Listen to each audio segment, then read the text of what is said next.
Welcome to Life After, a podcast for women to take you from feeling like you're just surviving to thriving, to creating a life you really love. Expect to discover tips and tricks to get there. Each episode will have actionable steps to empower you to make changes. I started this podcast because I've been through it all, from getting out of a marriage with a narcissist to completely rebuilding my life. And now I'm on a mission to help you too. You can change your life. It's absolutely possible. We are incredibly fortunate to have Dr. Alisha Guthery on this episode of Life After, From Surviving to Thriving. Dr. Alisha Guthery holds a PhD in counseling, education, and supervision, and is a licensed mental health counselor in Washington State. She has worked in the field of domestic violence for over 10 years in the Seattle area, leading initiatives to prevent and address relational violence, particularly among youth.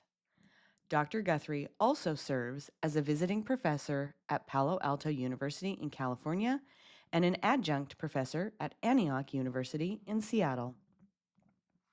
A dedicated leader and practitioner, Dr. Guthery is committed to trauma-informed care and anti-violence work with youth. Her clinical practice integrates neurobiological research with embodied healing approaches to create innovative interventions tailored to young people. She is the creator of Bridges, a groundbreaking program designed to prevent and intervene in adolescent violence. Bridges equips youth with essential skills for emotional regulation, healthy communication, and relationship building while fostering accountability and resilience. As an educator, Dr. Guthery strives to cultivate collaborative and inclusive learning environments. She has developed and taught courses on trauma, somatic theory, and feminist theory, all through a trauma-informed lens. Her teaching emphasizes the importance of equipping future counselors with tools to support young people effectively and compassionately. Dr. Guthery's contributions extend beyond the classroom. She has worked on program development and implementation for youth and adults impacted by violence. Her research focuses on societal beliefs that perpetuate relational violence in the United States, with an emphasis on creating practical solutions for prevention and healing. She has shared her work through national and international presentations, advocating for systemic change. Please enjoy our beautiful conversation.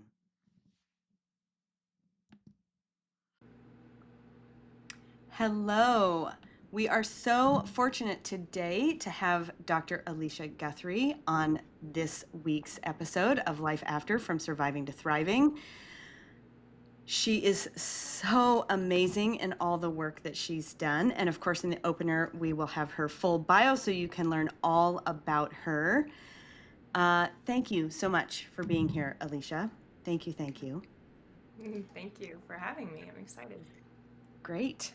We are gonna, let's just start with saying, tell us a little bit about what got you started in the work that you're doing. About domestic violence specifically. Yes, or, Because however there's you'd a like to go. Yeah, whatever direction you'd like to go. Yeah, well, I think that there's a few things that I'm really passionate about, and they overlap actually. I became very interested in trauma work a number of years ago when I first decided that I wanted to become a therapist actually, and it's interesting because I wanted to get into this work to work with eating disorders because that happened to be a symptom of my own trauma. And then as I began the work, I realized that, well, eating disorders are just trauma work. So then Mm, I started to get more and more involved in trauma work, and through that process, learned a bit about my own story of violence and domestic violence and um, um, different levels of trauma. And so, when you become a therapist, you really have to grapple with all of these aspects of yourself. And I was grateful to be able to do that in this work. And then when I turned the lens to working with others, I found somatic work. And somatic work has been the driver of my personal healing journey, and also the journey that I work with others. And so, yeah, and now, of course, I teach, which is just a gift to be able to pass this knowledge on and to be able to kind of shepherd people into their own journey of trauma work and somatic work, hopefully. Right. So, for my audience members who might not be as familiar, tell us about somatic work, what that is, and how the role it plays in addressing trauma. Well, I often like to say that there are as many ways of doing somatic work as there are bodies. I mean, there's no one way of doing somatic work. And so, and one thing that I think I really subscribe to is we don't own somatic work. It really has a long history. And but the work that I've studied with is the work of Sharon Stanley, who really marries a lot of different concepts, and the work of Alan Shore and right brain processes and healing trauma work, and also a little work of the nervous system. And so essentially, how I conceptualize trauma and trauma healing is that we aren't working with events necessarily. What we're working on is the impact that those events have had in our body, and how that really robs us of our ability to be present in our moment-to-moment experience. So if we can practice that being present in our moment-to-moment experience, we can in many ways rewire those trauma experiences, because again, like the impact is that I am not present for my life, my world is not feeling safe, I don't feel safe in it. So if we can practice that expansion of safety, then we're working toward a healing process. Okay. And so once somebody is doing that work and is in the process of doing that, I'm using your words from an earlier conversation we had, what comes next? Yeah. So once someone is doing that work and is in the process of doing the work, I mean, this work is really important to do in relationship with others. So you really have to, you certainly don't have to be in a therapist to do it, although, of course, I would say that you do, but you certainly don't. But the work is to really, so, I often like to say there's a big difference between somatic work and like mindfulness work, where it's not just about presence, it's about really understanding and kind of figuring out the parts of your life that you are escaping because of the trauma. A good example could be, questions of like, what do you typically avoid? For example, in relationship, you might avoid, conversations because in your past you've had conversations that have led to volatility. So noticing that these are the aspects of your world, and so that those lived experience, or the ways that it's impacted your body, using that example of conversations, might not be actual right now, because you might be with people who are actually safe, but your body doesn't believe you. Your mind believes you, but your body doesn't believe you, and so then there's a tendency to avoid. And so when that discomfort arises, then that avoidant pattern emerges, and then you never get to fulfill that desire to have a deep conversation, for example.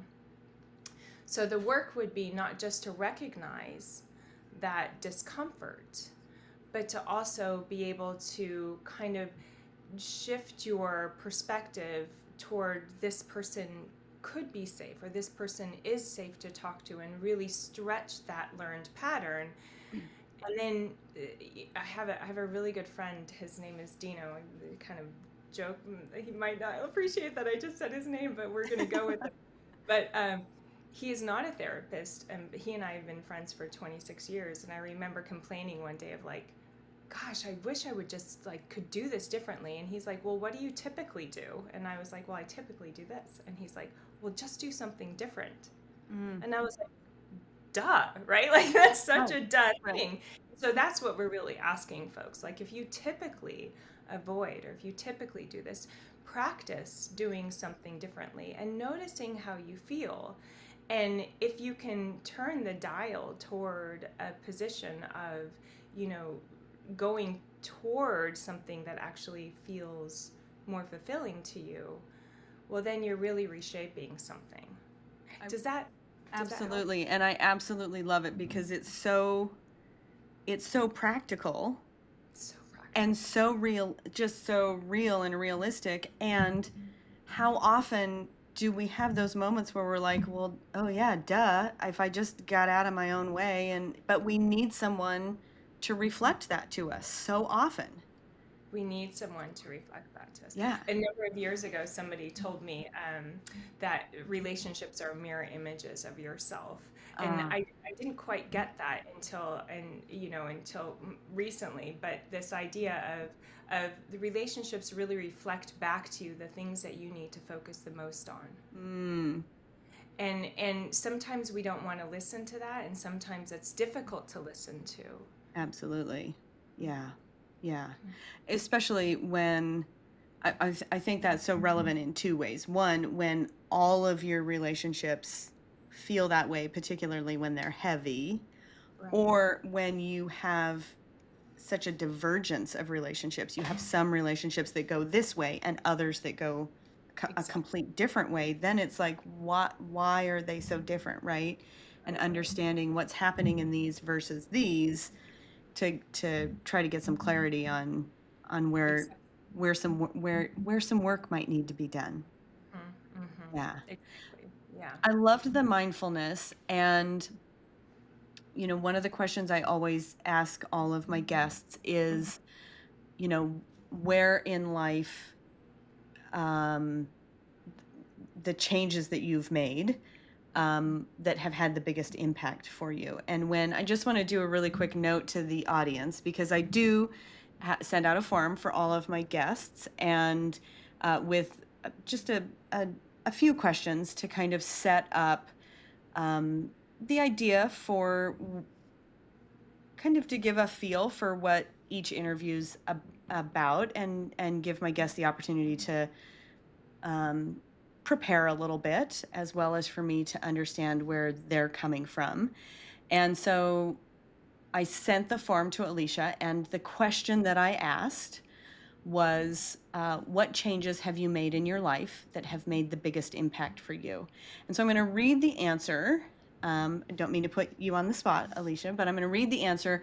And there were two things that really, really struck me, as so incredibly powerful. One, uh, and I'll point them out at the end once I've read your answer. And the first one, is because is so much of what we talk about here on the podcast. The second, though, is really a place I want to delve deep with, because I think as we, go deeper, it's going to give some beautiful insights to the audience. So this was the answer. After my mom died, I fell apart. I was drowning in despair, stuck in patterns that were tearing me down. But somewhere in the middle of all that, I made a choice. I made a choice. Not a perfect one, not a clean one, but a choice to get up anyway, even if I felt like shit. Even if I hated myself the night before, I'd get up. I'd show up to work. I'd meet a friend. I'd step into life, even when every part of me wanted to despair. That stubborn decision to keep me getting up saved me more times than I can count. Later, when trauma hit again, it was already wired into me. Get up, keep going, parent through the pain. I found jobs where I didn't think I could breathe. I finished a doctorate. I fell in love again. So the first piece is I made a choice.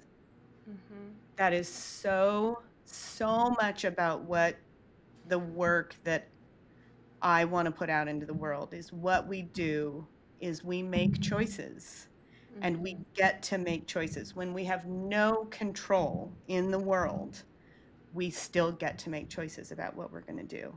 And so your description of, even though they weren't perfect, even life is not perfect. Life is a series of ebb and flow and up and down and obstacles and challenges. We still get to choose. So thank you so much for really articulating that so beautifully.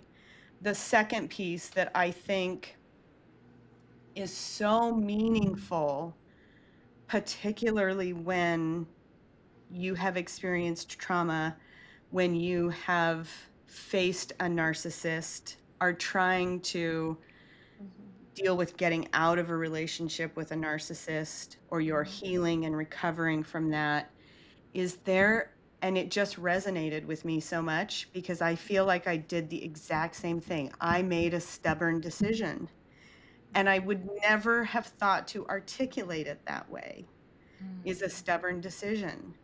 So where do you think that comes from? Where does that come from in us to have that stubborn decision? You know, thank you for reading that. I do remember writing that and crying, and and then of course my tears came back again. Um, I want to start by saying that I feel like what's difficult about when trauma swipes you is that you actually don't feel like you have a choice. And I call it the trauma lens, right? Like your, your audience can't see me, but my hands are sort of up against my eyes, kind of like, where it reminds me of those 80s glasses that had like the, leather on the side, Right. right? But so the point is you often see forward, and that's all you see is forward. You don't really see what's around you. Mm-hmm. So when we have our trauma lens on, we see what the trauma allows us to see, and we don't see anything else. We don't see the possibility or the opportunity. And I think that, those were just two bits of traumas that I had experienced. That last one that I noted happened to be, I think, one of the most recent and yet pivotal moments of my life. But I think this idea of getting up anyway, stubbornly, making the choice stubbornly, really started many, many years ago Mm. in that point. And essentially it it was I thought I was going to slowly kill myself. Mm. And in the process of that, what I was doing was I was like not showing up for work, not showing up for friends. Not I was like really following into a deep hole, and I wouldn't have considered it depression. It was more like I was slowly moving away. Yes. And so the idea of getting up anyway felt like, okay, well, regardless of like how much I binged the night before or how many laxatives I took, I'm going to walk out this door and I'm going to go do my responsibilities in the world. And and that became kind of the wiring that I'm talking about, of like, now that experience of like I have to get up anyway is completely wired into me. Mm. um, and that was, I would say good 20 years before this last trauma, so it had time to really strengthen, and it did strengthen over time. But this last trauma that I was referring to, what ended up happening for me, it wasn't just that I got up anyway, very stubbornly, but it was that I reached out to people. Mm. Like, I reached out to my friend who would sometimes make food for my kids when I couldn't get off the floor.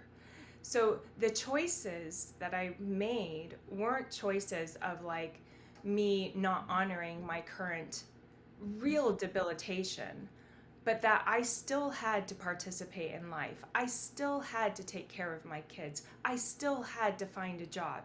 So how was I going to do that anyway? Okay. And then I think the hard part for healing and surviving, and this would be the difference between crisis and trauma, Okay. because that would be a crisis. Like the Maslow's hierarchy of need. There's no way that I could process what was actually happening to me. I had to like put the one foot over in front of the other and just get through. And all of these pieces helped me manage that. And then later I was able to really understand what happened. Right. There's such a this word doesn't convey it properly. There's such a deep resilience in what you're talking about. And I've talked to clients so often who have been through trauma and have said to them, you you may just not understand that you are more resilient than 98, 99% of the population. You just don't have the language to know that because you've been through this Right. trauma, whether you describe it, I jokingly described it. What you're saying is, well, what am I going to do? Sit on the couch and eat bonbons? Like, I have kids to raise. I have a mortgage to pay for. Exactly. There Yeah. is no other option Yeah. than to get up and walk out the front door. Exactly. And yet,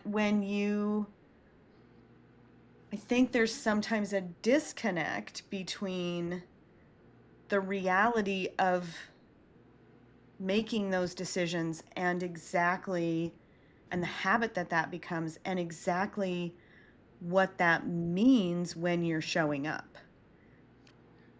Right. And that we discount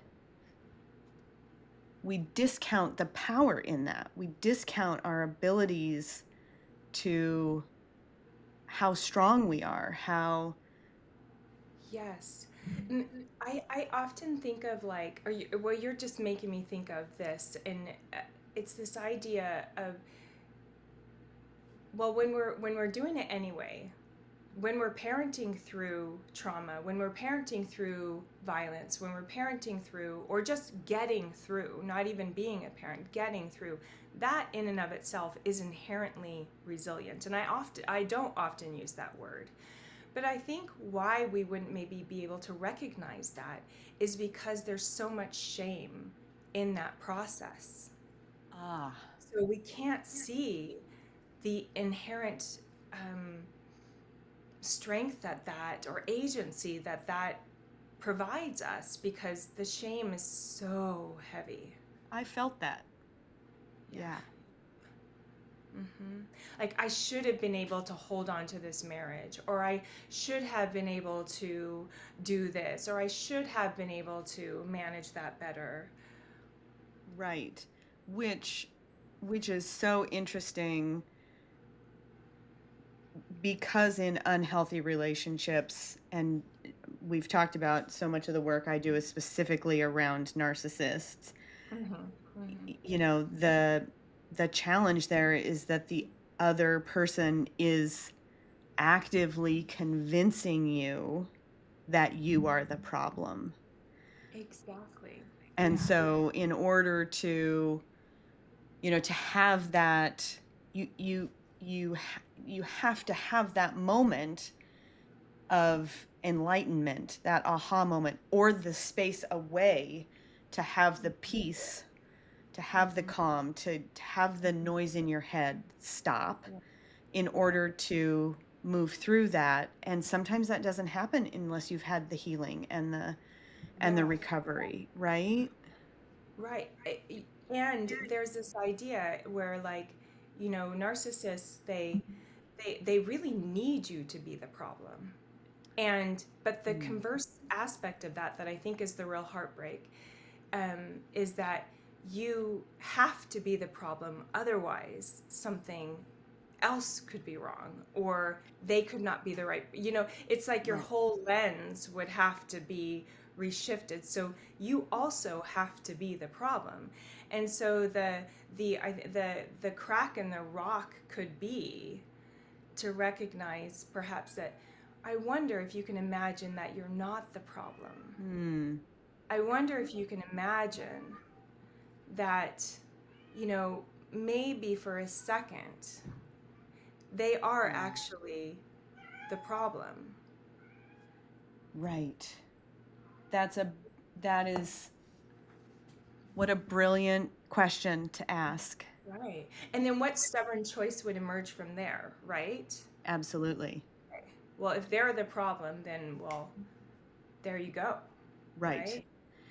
And I think it's so vital to have these conversations because if you're going through this process, if you're experiencing this type of relationship, you Yeah. don't know the questions to ask.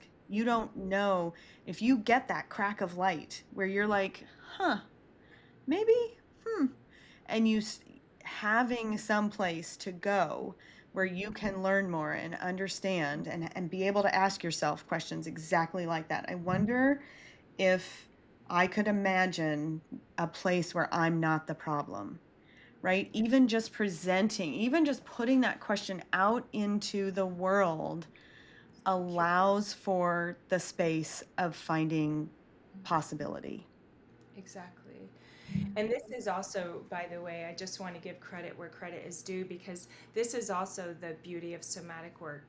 Because and the work of Sharon Stanley and somatic transformation, because she really taught me that if you can't imagine it, you can't do it. Because there's a process that we go through in our body that really, for protective reasons, hold us back from seeing something, right? So, and then, you know, I've had a really great teacher in domestic violence work called Dr. Nancy Murphy, and she she's been amazing for me to recognize that everything survivors do um, is the skill of surviving. Mm-hmm.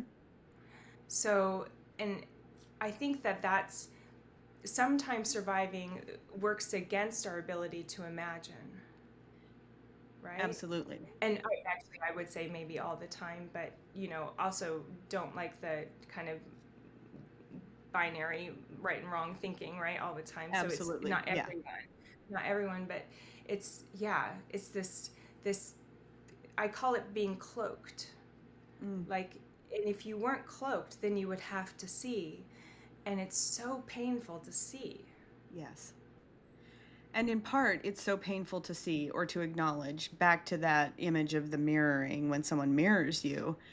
If you acknowledge, then often we have to do something. And I think that that's what's so powerful about somatic work is your body is screaming at you to do something.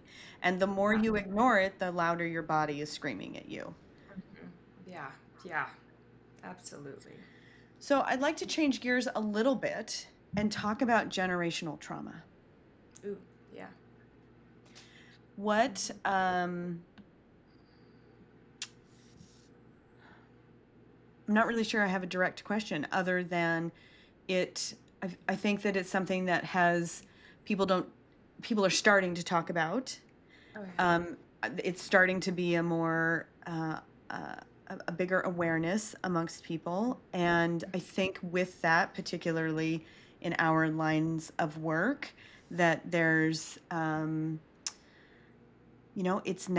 it's not as straightforward as addressing the person sitting across the room from you or across the camera from you or however you're out meeting people where they are, that there Yeah. are lines of trauma that need to be acknowledged and addressed. And what would be your contribution to that? Yeah, well, I think that there's a nice through line to what we were just talking about and generational trauma. And obviously, generational trauma can uh, continue or maintain for many, many reasons. But in relationship to what we were just talking about, and also to fold in some somatic work, this idea of maintaining generational trauma is through missed opportunity of connection. So because I was traumatized, I was now lost in attunement to my child, let's say. And Okay. so it's missed opportunity of connection, missed opportunity of regulation, missed opportunity of co-regulation, missed opportunity of deep attunement to a child who really deserves all my attention. And when I am too traumatized to be able to attune, then the impact on them is great on their nervous system. Right. And so to me, that's one way, through attachment, that's Mm-hmm. one way that trauma continues. Because now I've reshaped my child's nervous system by Right. not tuning. And go And ahead. I think that one of the really powerful things that you've just said that flips a myth on its head is you do that without raising your voice, hitting your kid. That is, we are not talking abuse. We are talking just simply a there is never any judgment or criticism here, Yeah. but a deficiency in something that we don't have or are not able to do in that moment can have an impact on our child, which is something that none of us want to do to our children. Absolutely. Well, and then the great thing that we also have just as humans is the ability to continue to grow. We have neuroplasticity, so we Mm. can nothing is ever, not changeable really. And so, I mean, I definitely know that first year of me pulling myself through the mud Mhm. had an impact on my children. And when I remember the very moment that I was able to actually be present for them for Mm. 15 minutes. I Mm. remember some cloud lifting, and I have two boys, and I have a difficult time playing with cars. It's just like it's just like not my jam anyway. But really went through like the motions a lot. But I do remember about a year after, I was like, oh, I'm here playing cars with you. Mm. And then it became like a huge responsibility for me to practice deep attunement for our children, for my children. And the Mm. hard part about it is, life is life, and life's all the time, and it takes us and it hooks us and it batters us around a bit, and that's okay. That's life. Um, and what I mean by that is like everyday stressors, money, being able to pick up children on time, being able to manage all these things. It's very, very stressful. And even under the best of circumstances, it's stressful. And I feel like what I've noticed in my own experience of trying to parent through these clouds of mine is that in, I've had to learn to recognize my signals of overwhelm and give Mm. myself the space I need to calm down, because I don't really lash out at people Mm. unless my bucket is so big and full and I've Mm. got no capacity. But even then, usually my tendency is still to take it out on myself some way, like Okay. through shame or through, whatever comes up for me that day. It takes a lot for me to yell. And and then the immense shame that comes with that. So it's really, to me, it's taken away that capacity to be able to be fully present. Mm. And so, but I've gotten better at noticing the when my capacity is really full, and to be able to slow that down and be able to connect to myself. I put my feet on the ground, and that's like a real saving grace for me. I don't like breath work for myself, but I like walking. I like my feet on the ground. I like being present in my body. That has really saved me. And that's helped me be more attuned. Then my hope is that through my own healing, I can help heal the process that whatever impacted my children, because I know that I had moments of many moments, of course, I'm not perfect, of just not being able to be there. Yeah. Just not being able to be there, Yeah. which is And heartbreaking.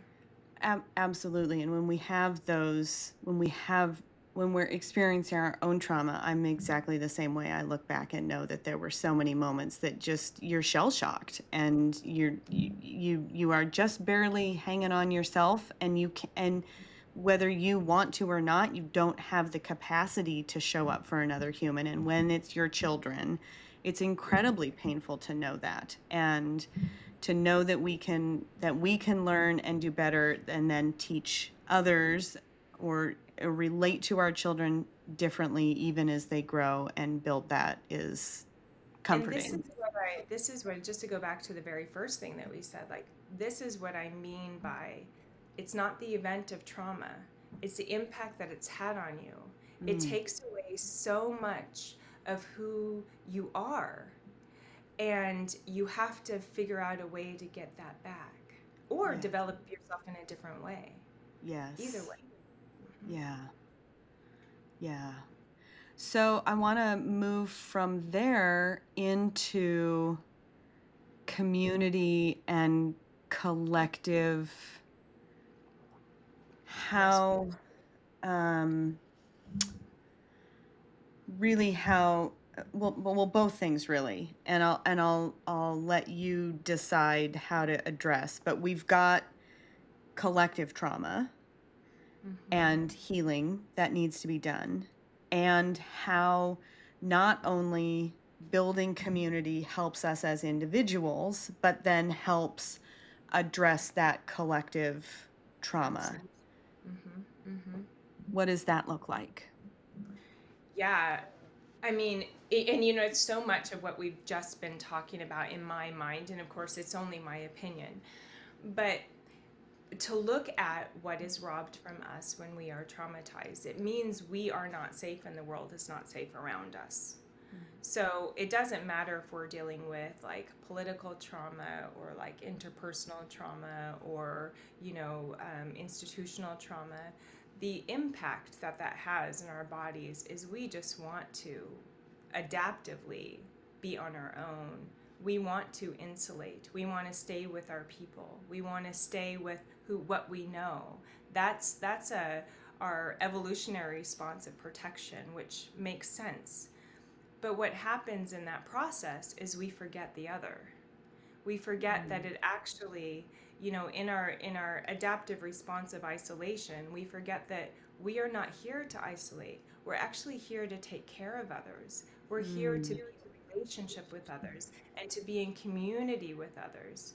And so I think of the way to heal collective wounding is to not lose yourself in that wounding, but connect with others, right? connect That with others that have had that same wounding, or connect with others that just connect with others? Does that distinction matter? I don't think it matters, Okay. actually. I mean, I think that because it's the impact of the wounding of like I want to be by myself, I just want to take Okay. care of my people, I want to take care of my thing. But if you but that's the impact, right? That's the disembodiment. But if we stay embodied, if we stay within like who we are as humans and mammals, we are meant to be in community. Mm, So, yes, community healing with others who've gone through what we've gone through, but also with folks who haven't gone through what we've gone through, mm, and maybe they can show us a different way of being and doing and walking through the world. So it's that it's can we expand the safety when students come and want to learn from me around trauma. It's lovely, but always my answer is the same: expand the safety. mm, If you can expand the safety, you can buffer the impact. You can heal yourself. Expand the safety.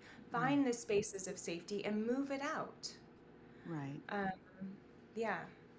Does that help? Absolutely. it also speaks to changing the world, having that ripple effect and Yeah, changing the world. yeah. I think some of the things that certainly my people that have really influenced me in this work, Sharon Stanley, her book came out, and she's talking about collective trauma and that healing collective trauma. And Stephen Porges has written about the impact of unsafety on our nervous system, and our response to that is protection. We can't afford to be protective right now. Right, We actually have to watch the news and be out there and do hmm, our work and heal. right, So we just can't afford to do that right now. And there's so much, and I'm not just talking in the US, I'm talking globally.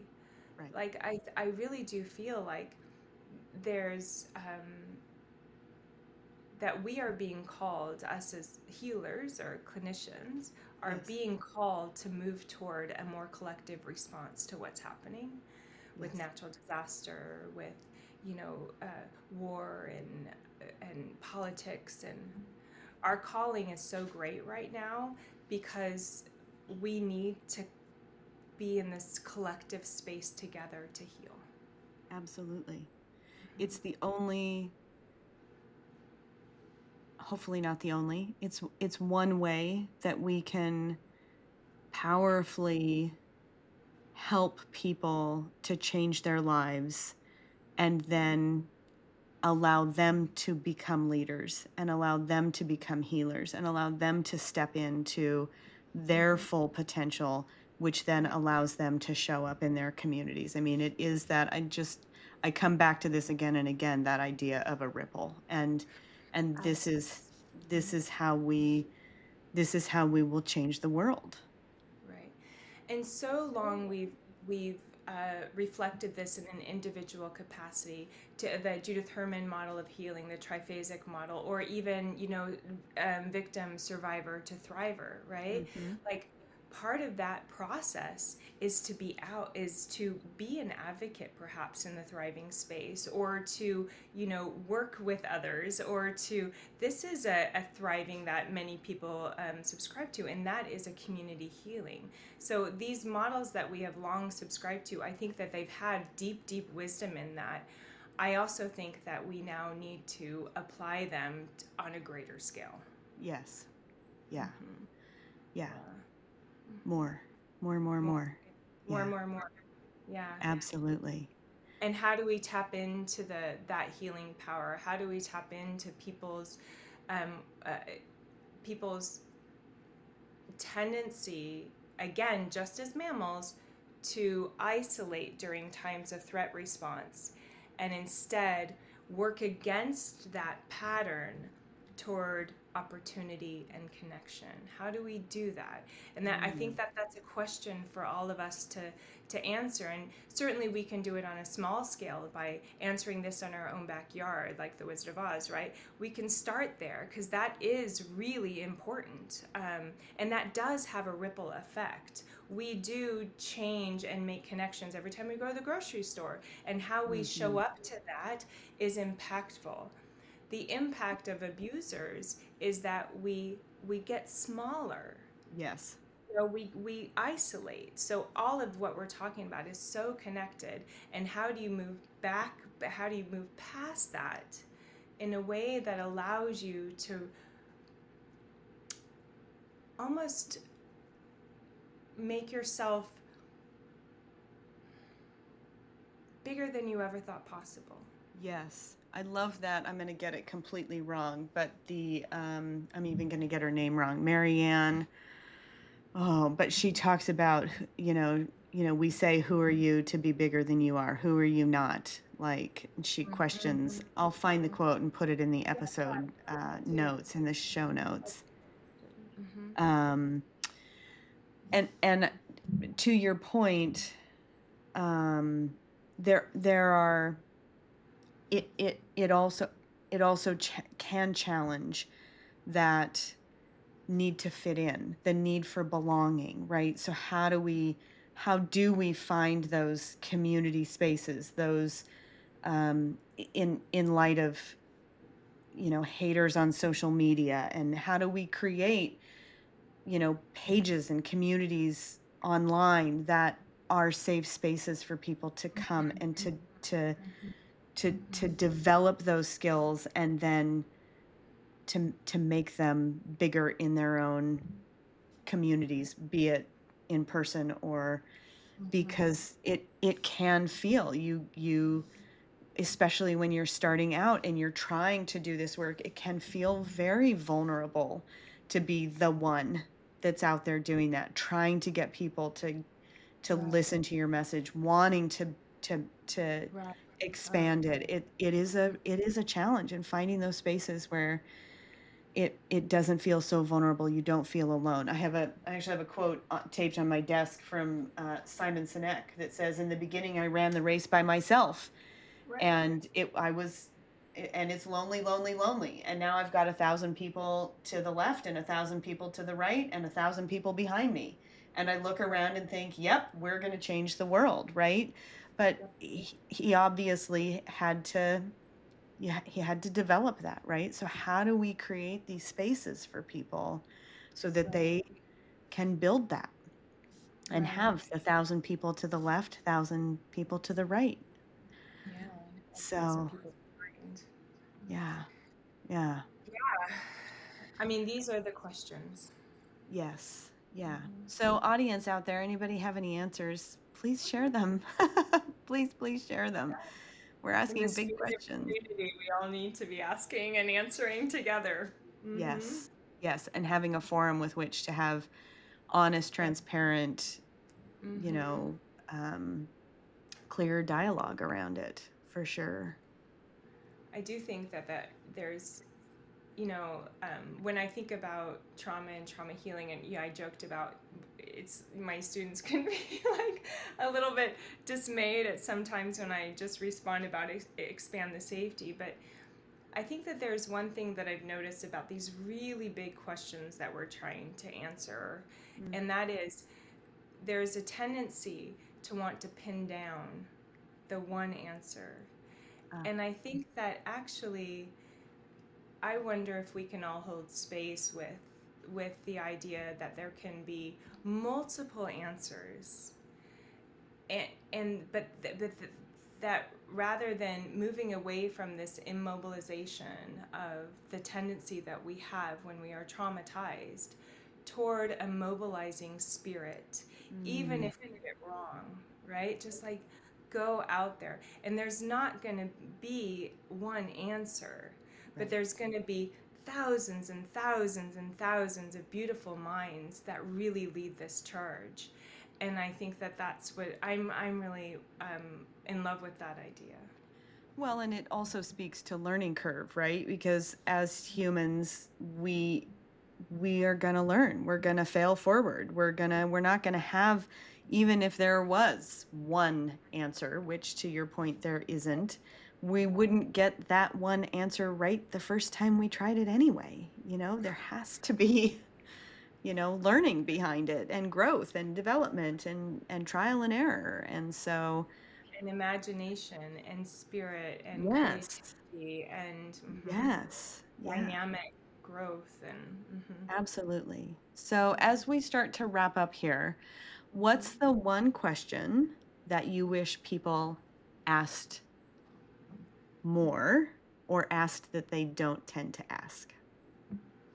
Is this reflecting on the question that you asked me in the thing? It is. Yeah.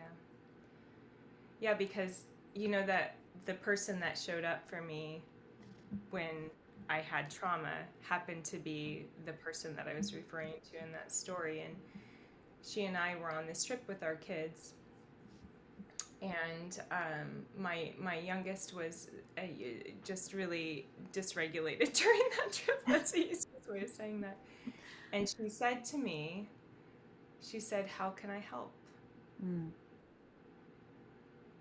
And it sounds so simple and kind of silly, but I don't think to that point in my life that anyone's ever asked me during my time of struggle, how could I help?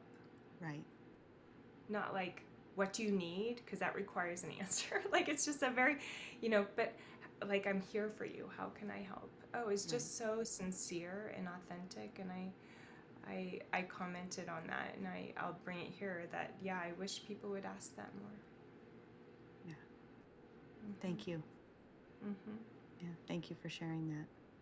Yeah. All right, so you talked about this a little bit in your answers. I'd love for you to tell us about Bridges. Oh, yeah. Bridges is a program that I developed for adolescent dating violence, and so one of the programs that I've been working on in the area that I live in King County,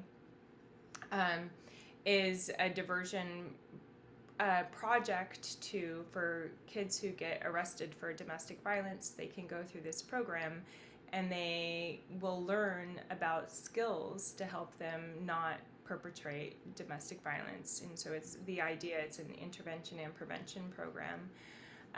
But I'm very interested in taking this to a different level and really recognizing what a gift it is to have this education in the first place for youth. And so I'm wanting to make it more accessible, and beginning maybe with Washington State and then expanding out to areas. So I've been working very hard on an online learning module, and I've got it all completed other than just a few audio things I'm wanting to do, and then I'm wanting to do a pilot study to see, does it affect anyone? So, but that's Bridges. I'm very proud of it. Well, congratulations. I hope it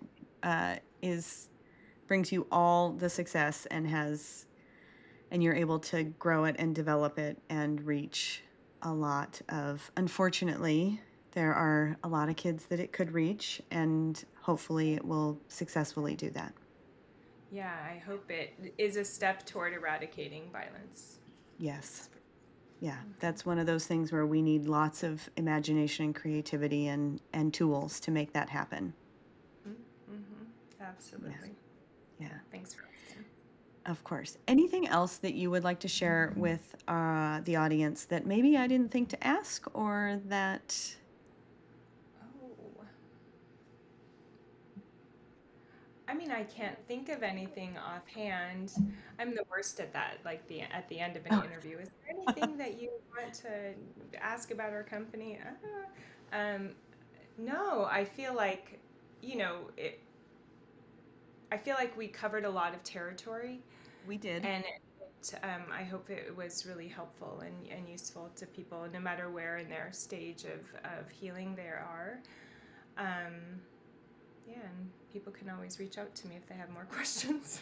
Yeah, we'll have your contact information in the show notes. So if anybody wants to reach out, Alisha, thank you so much for being here today. I cannot tell you what a pleasure it's been to have you on the episode, and you're just absolutely brilliant and kind and articulate, and it's really been a pleasure. Thank you so much for your time.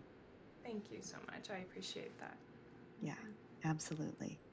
All right, everybody, we'll see you soon. We'll see you on our next episode. I hope you have a great, fantastic day, and we'll see you later.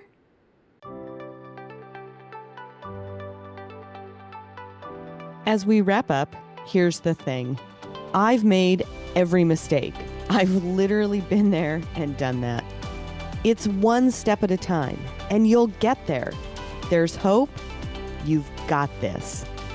If you're struggling in a relationship and wondering if it might be controlling, you're not alone. Download my free PDF at locatecoaching.com/free gift to help you find clarity and confidence. I hope you have a fantastic day, and I'll see you soon.